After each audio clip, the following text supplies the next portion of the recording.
Welcome back to another StarWarsUnlimited deck video, and it's not just any deck video. This is my first deck video since Sets 4 release, so of course I had to go for one of the most iconic characters in the game, Darth Vader.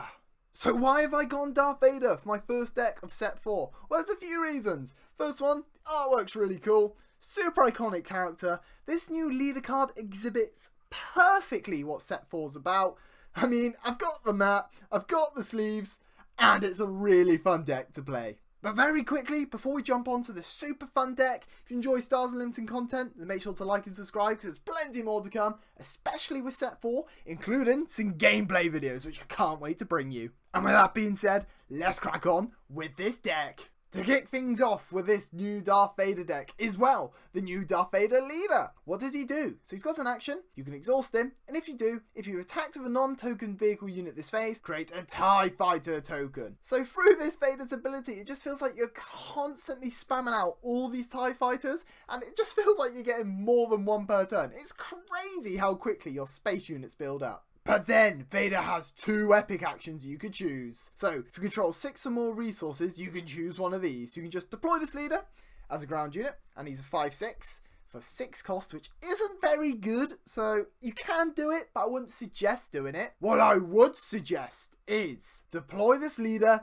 as an upgrade on a friendly vehicle unit without a pilot on it. So, if you've got a TIE Fighter out, or maybe one of your other vehicle units, just put him straight on. Why would you want to do that? Because unit attached becomes a leader unit, but more importantly, when deployed as an upgrade, you get to create 2 extra TIE Fighter tokens. So he instantly spawns, boom boom, there's a little squadron. Not just that, there's a card in this deck that comboed with those 2 extra TIE Fighter tokens. Oh, honestly, let me tell you right now, it's absurdly good. You may be thinking, but what if we don't have a friendly vehicle unit to put Vader onto? I don't think I've ever played this deck and not been able to attach it to someone. Because you're constantly having so many of these TIE Fighters out, worst case scenario, you just put Vader onto one, making it a lovely 6/6 plus the other 2 tokens. It's so good. And to pair up with my Vader, we've gone for red and arguably one of the best bases in the game right now, Tarkin Town. So it's 25 HP, but epic action, deal 3 damage to a damaged non-leader unit. So there's quite a few cards in this deck that are popping damage, so it just essentially gives us an extra 3 damage to defeat anything out there. Not just that, maybe you've got a TIE Fighter token out, they've got something quite pesky over here. Hit your TIE Fighter into it, doing that 1 damage, then you can activate Tarkin Town for an extra 3. So this one TIE Fighter essentially can hit for 4 damage. That's our leader and our base done. Let's crack on to these ground units. Our first ground unit is a 2 cost, and that is 3 Wingman Victor 2. So why Wingman Victor 2? Well, 3/2 stat line on the ground, so, solid stat line, is respectable, but I don't think I've ever really ran them on the ground. I use them here for piloting. You pay 1, and you give the unit +1 attack, +1 health, and when played as an upgrade, create a TIE Fighter token. So immediately, it helps us to start swarming. So if turn 1, we play out a 1 cost unit, equip it with Wingman Victor 2, and then boom, you can have a TIE Fighter token, giving us 2 units ready for the next turn. Not just that, we're then hitting for 4 damage in turn 2. And not just that, he's part of the Victor Squadron that Vader leads, so I had to put him in here. Talking of the Victor Squadron is our next ground unit, which is a 3 cost, and that's Wingman Victor 3. So very similar to Wingman Victor 2, he's a 4/3 stat line on the ground, which is decent. A good solid ground unit if we need it. But yet again, we use him here. Piloting, you pay 1, and you equip it to a unit, and gets +1 attack, +1 health. But when played as an upgrade, you may give an experience token to another unit. You won't believe how much damage we can quickly start putting in thanks to these low costing pilots. Be able to just boost all of our little units to actually doing respectable damage. And when you got like 4 or 5 of those units hitting for like 3-4 damage out a piece, it's absurdly good. Moving on to our next 3 cost ground unit is 3 Phase 3 Dark Trooper. So what does this card do? So it's a 3/3 stat line with Sentinel and reads when combat damage is dealt to this unit, give an experience token to this unit. So if it does damage or gets damage dealt to it and isn't defeated, it gets boosted quite nicely. The reason this card's in here is because, well, we're really space heavy, and due to that, decks like to lane dodge us. So if we go a nice Phase 3 Dark Trooper, if this doesn't take out whatever unit they play, if it keeps it alive with 1 or 2 HP, we can then end up Tarkin Town and defeating it. This card is crucial against some of the aggressive decks, especially the aggressive decks that are going to go ground hard. Moving on to our 4 costing ground units is 2 Dengar. So Dengar is a 5/4 stat line ground unit, which is actually quite good and can get a lot of damage in quickly. However, here's why we run him. Piloting for 2 cost. Attached unit gains on attack deal 2 indirect damage to a player. It does say as well, if the unit is an underworld unit, deal 3 indirect. Well, let me tell you right now, we haven't got a single underworld space unit, so you only be doing the 2 indirect damage. Not just that, did you notice? It also gets +1 attack and +2 health. But worst case scenario, deploy him on the ground. He's hitting for 5. Like, that's quite good for 4 resources. And rounding up our ground units is a 6 cost, and I had to put him in here. That is the new Darth Vader. I would love to have 2 of them, but unfortunately I've only pulled 1. So, what do you do? For a start, he's a 6 cost, 7.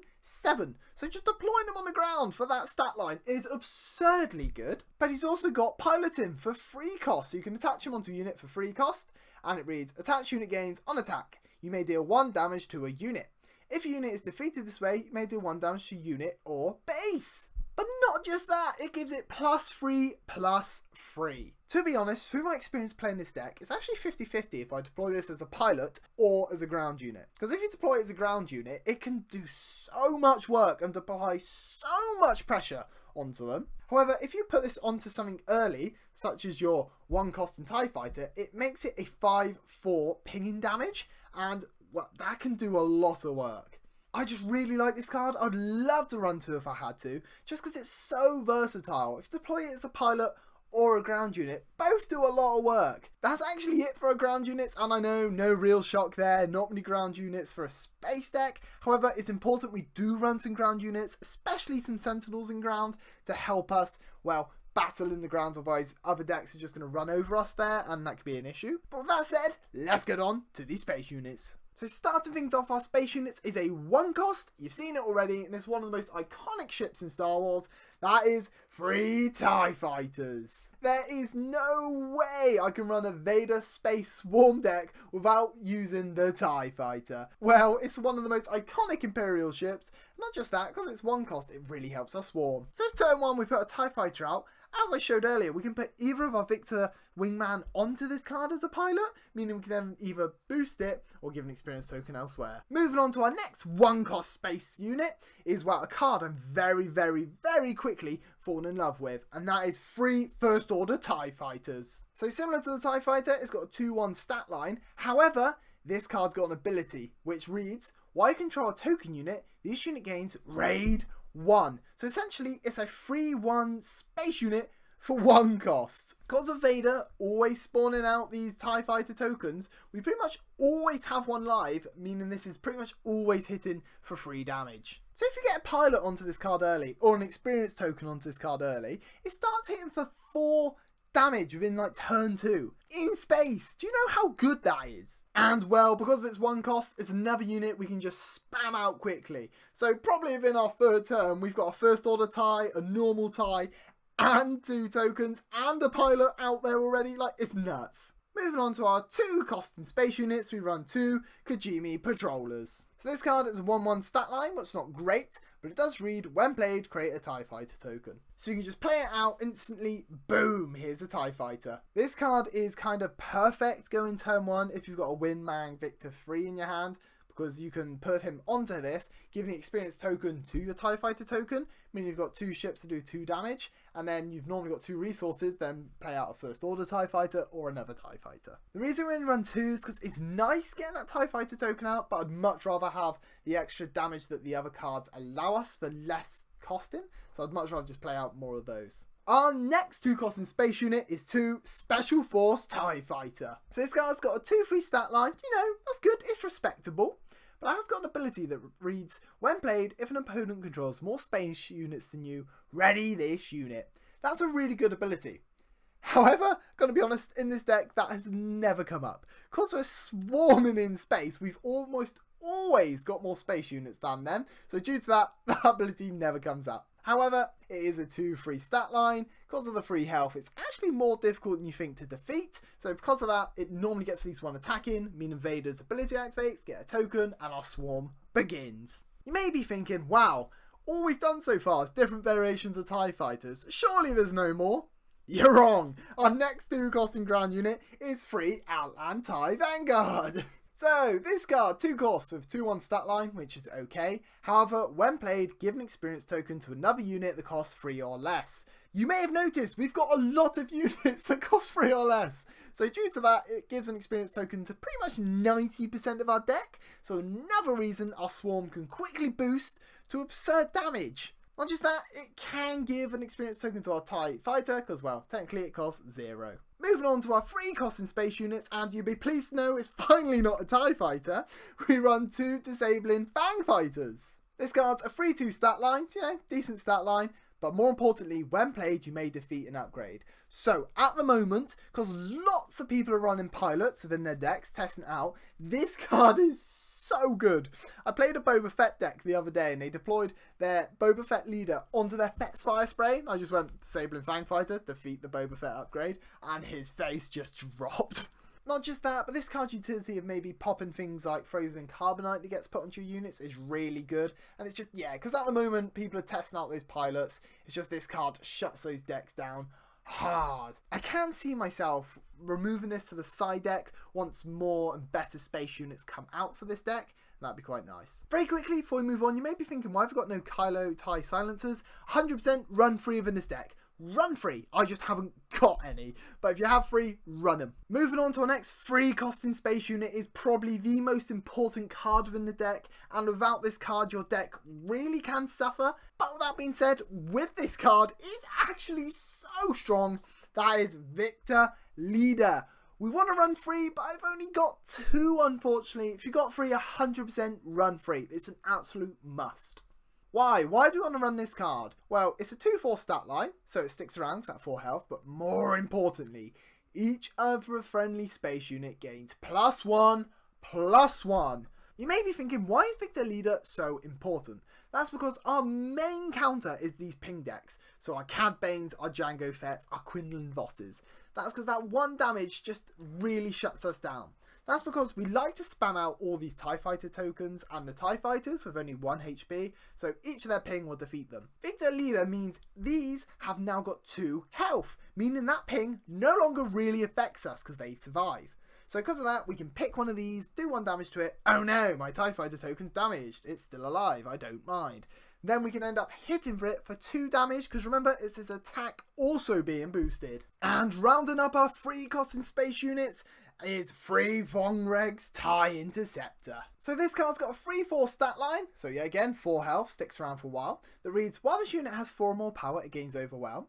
And while this unit has 6 or more power, it gains Raid 1. You may be thinking, how does it get 6 or more power? I don't know, maybe deploying Vader as a leader onto it, meaning it becomes a 8/9 with Raid 1, meaning it hits for 9 damage? Or maybe you deploy the Vader unit onto this as a pilot, meaning it then becomes a 6/7. Yet again, getting that Raid 1 means it hits for 7. Not just that, Victor Leader means it's always going to be 4 attack, means it always have Overwhelm and 5 HP, so that's quite beefy to take down. Yeah, I just found Von Reg's TIE Interceptor does a lot of work for you. Just for the pure reason of, if you get that combo set up with either of the big pilots on him, honestly, it just swings games outright, it just wins it for you. Okay, moving on to our 4 costing space units. We're going to start things off with 2 Imperial Interceptors. What does this card do? So it reads, when played, you may deal 3 damage to a space unit. So simply play it, boom, have 3 damage. Most of the time, that would clear a space unit on its own. And if it doesn't, you can then Tarkin Town for another 3 damage, essentially making this doing 6 damage. This card's really important for the decks that try and match us in space, or for the decks that like playing Space Sentinels, like it just pops them out the sky. Okay, our next 4 costing space unit is absolutely absurd within this deck, right? I've seen almost no one talking about it, and I don't get why. Because every time I played this deck, once this card comes out in the correct conditions, it's insane. That is 3 Clone Combat Squadrons. Before I tell you what it does, no, it's not me being biased because it's a clone card and I adore the clones. It's just very good. So, it's a 3/3 stat line, which, you know, it's okay. Well, to be honest, 4 cost 3/3 ain't the best, but here it is. This unit gets +1/+1 for each other friendly space unit. Oh my goodness. So because we spam out so many vehicles, this quickly, and I mean quickly, becomes an absolute monster. Even if you got 2 other units out, right? It becomes a 5-5. More often than not, you're going to play it out and you've got 3 units, means a 6-6. With every turn, it's getting stronger through another token. Do you know what else is truly nuts about this card, right? Worst case scenario, you've got no other space units. This is the only thing you've got out. It's your 6 resource turn. Deploy your Vader onto him. He then becomes a 8-8. However, Vader says, when deploys an upgrade, create 2 TIE Fighter tokens. So outcome, another 2. Meaning it then gets boosted to a 10-10 leader. And that's not even including your Victor leader boost, your experience token boost, your other pilot boost. Yeah, I just adore this card. Once you get it out, like, your opposition has to deal with it. If they don't, they just straight up lose. But my favourite thing I like to do with Clone Combat Squadron out, it's like a 6-6-7-7, is then deploying my Vader onto one of these tokens, giving another 2 tokens. And the reason I do that is because then I've then got an 8-8 unit with a 6-6 leader. So it's like, which one are you going to take out? Because whatever one you take out, the other one's going to do crazy damage. And rounding up our space units is a 6 cost. And well, you could probably guess what it's going to be. That is 2 Ruthless Raiders. You may be thinking, why not 3? I don't know. I just found getting 3 was, I got it in my hand too many times. And I'd much rather have these lower cost units to swarm out. However, I did want it when it gets to the end game. You may be thinking what to do, so it's a 4-6 stat line, so decent stat line that reads, when played and when defeated, deal 2 damage to an enemy base and 2 damage to an enemy unit. Just that extra little prod. Yet again, put Vader onto it, by the way, it becomes a 9-11 unit. Whew! But you don't tend to really want to do that because, like I said, you want to put in your Clone Combat Squadron or a token, and well, you want this to get defeated for the extra damage, which is quite nice. That's our space units done. Let's move on to the events and upgrades. Kicking things off for the events and upgrades is a 1 cost and has 2 dorsal turrets. So what does this card do?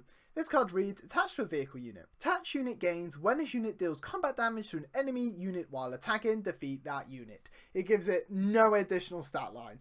Gonna be honest, I'm not entirely convinced with this card yet, but it does come up on occasions insanely strong. 9 times out of 10, I equip this onto one of my TIE Fighter tokens, essentially giving it the power to just instantly defeat anything that they play out.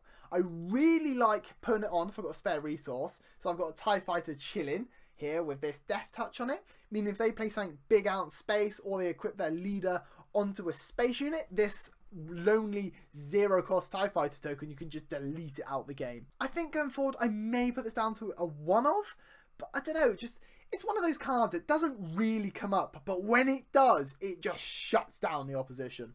And I found, because we're just running so many space units, and it only costs 1, it's just, why not just chuck it onto something? Because it really, really makes them think. Okay, our next 1 cost event and upgrade is 3 Daring Raids. This is an absolute staple in the Tarkin Town deck. Why? Deal 2 damage to a unit or base. The reason this is so good is because it pairs with Tarkin Town, of course doing that 3 damage to a damage unit. You play this, pick a unit, do 2 damage to it, following turn, boom, here's an extra 3 damage. It's just essentially 5 damage for the cost of 1. Moving on to our next event upgrade, which is a 3 cost, we run 2 Open Fires. So it's in here because it's a nice bit of removal, 4 damage, just get rid of something. Maybe you haven't seen a Ground Sentinel yet and they're getting a bit too strong over there, just boom, open fire, delete you. Or yet again, if you want, if they play something with a lot of health, you can Tarkin Town open fire combo for 7 damage, which is nuts, by the way. But yeah, nice bit of removal, like either defeat a Sentinel in space or defeat something ground. It's getting a bit too annoying. And moving on to a big hitter in the 5 costing, and a card that has actually won me quite a few games. That is Traitorous. So this card reads, when this upgrade becomes attached to a non-lead unit that costs 3 or less, take control of that unit. When this upgrade becomes attached from a unit, that unit takes control of it. So essentially, you take control saying, if they pop this, they get their card back. The alternative you can run is a unit that, well, it pilots onto their units and you can take control of it. That has to be a vehicle or transport, I believe. So it is really good, but it's also very situational. And Traitorous is just a better version. And rounding up our main deck is, well, come on, it's a green villainy deck. You know what I'm gonna say. It's 3 Overwhelming Barrages. So until this card gets rotated out, it's going to be in every green villainy deck. So what does it do? Give a friendly unit +2/+2 for this phase, then it deals damage equal to its power divided as you choose among from any number of other units. It's just insta-wipe off the board. What is truly insane with this card, and probably isn't fair, is that's 5 resources, right? That follows your 4 resource Clone Combat Squadron turn. So what I have done is played this out, and it's like a 6/6, 7/7, then followed out with an Overwhelm Barrage, meaning do 8 or 9 damage across the board, just nuking everything they play. You don't need me to keep talking about this card. It's so strong. Just use it. You really need to.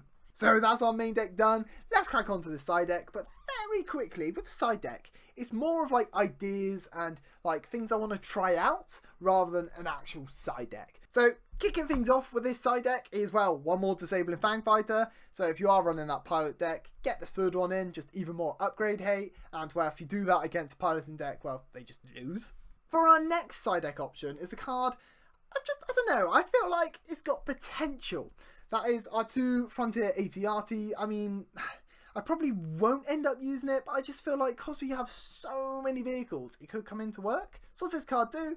While you control another vehicle unit, this unit gains ambush. So because we've got all our TIE Fighter tokens, 9 times out of 10 it will get an ambush. And because of that 5 health, it will survive. I just don't know. That 3 attack isn't very good really for 4 costs on ambush, especially with all the cards we got now. Okay, our next one's actually a bit of a rogue shout, but it has a lot of potential because I've done it a couple of times in locals and people just can't deal with it. That is 2, and it's a 5 cost patrolling AT-AT. You can do whatever you want here. You can do pirate battle tank if you want, but the reason I've gone patrolling AT-AT is because it's a 5 cost. So because that's lots of time when leaders deploy, just having that chunky sentinel helps. So it's a 4/5 sentinel, but more importantly, you can play it out the following turn. You can actually equip Vader onto it because it's a vehicle, meaning you've then got a 9/10 sentinel just chilling.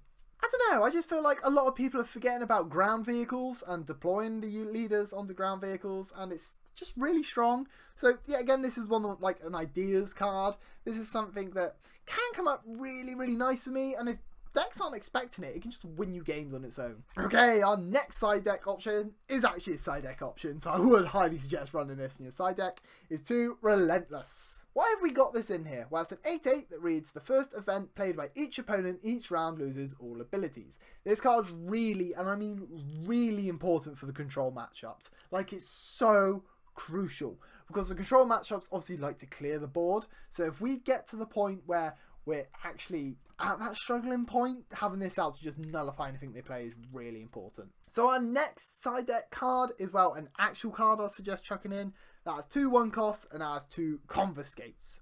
Yet again, if you're playing against another leader deck, just playing this out, defeating it straight up for 1 cost is so good. And rounding up our side deck is a 2 cost. This is more of an idea card, and that is Keep Fighting. I really want to test this out within this deck.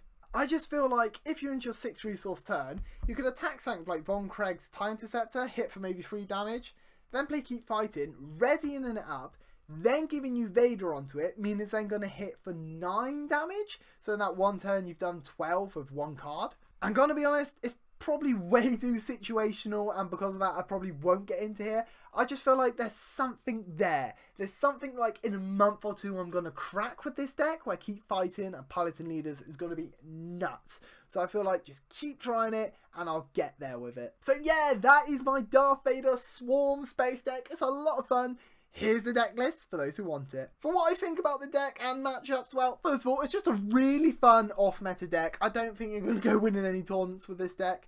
With that being said, if a deck isn't ready for it, my word does it destroy them. So it's a really good fun deck, but some decks can just hard counter this deck. So with that, we'll get into matchups. So I obviously previously said it, but things that can harm this deck hard are things that ping, so like your Cad Banes, your Jango Fett's, your Quinlan Vosses. Not because they're meta is the reason we struggle, it's that ping. Because we play a lot of low health units, that ping can just wipe us out. Unless you get Victor Leader out. If you get that out, like, it just doesn't touch us. And well, Overwhelm Barrage against us is so painful. So yeah, that's my Vader deck. I hope you've enjoyed it. Let me know in the comments what you think about it, any changes you may make, and what I should build next. I already know my next deck, by the way, and it should be coming out actually fairly soon because I'm really enjoying it, and it's actually quite good. So keep your eyes out for that. Thank you very much for watching. I hope you've enjoyed it, and well, don't forget to like and subscribe if you want to see more Stars Unlimited content, and hopefully I shall see you in the next one.